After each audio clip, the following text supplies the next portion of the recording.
মা, গাড়ির চাবিটি মনে ফেলে তুই চলে এসছি, তুমি একটু দাঁড়াও, আমি গেলে আসছি। তুমি ভুল বোঝো না চাচা, আমার ওকে খুব পছন্দ, কিন্তু আমি যদি এখন বিয়ে করে শ্বশুর বাড়ি চলে যাই তাহলে আমার ভাই ঢোকার কি হবে? ও তো এখনো পর্যন্ত একটা কাজও করতে পারে না। আমি চলে গেলেও না খেতে পেয়ে মরে যাবে। শুধু ভাই ঢোকার মুখ পারে তাকি আমি এই বিয়েতে রাজি হইনি। যে কথাটা ওদের সামনে বলতে পারতি, দরকার হলে তো ভাইটাকেও সাথে করলে যাইতো। পরের ছেলে চাচা, একদিন দেখবে, দুদিন দেখবে, 3 দিনের বেলাকে ঠিক চোখের বিষয় যাবে। কিন্তু তুই কি আর এত ভালো সম্বন্ধ পাবি? কি বলো চাচা, আমাদের কপালে তো মদ খুরমা 2 ছেলের বাপ ছাড়া আর কিছুই জুড়বে না। এত ভালো ছেলের বউ হওয়া আমার ভাগ্যে নাই। চাকরি আর হবে না রে বোন, তোর সাথে ডাব বেচতে যাবো। চেষ্টা করতে থাক, একদিন না একদিন ঠিক হবে। এই বাড়িতে শাহিন নামে কে আছে? আমি আপনার নামে চাকরির লেটার এসছে।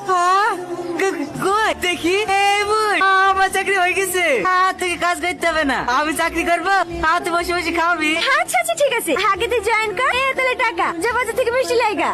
ঠিক আছে বোন।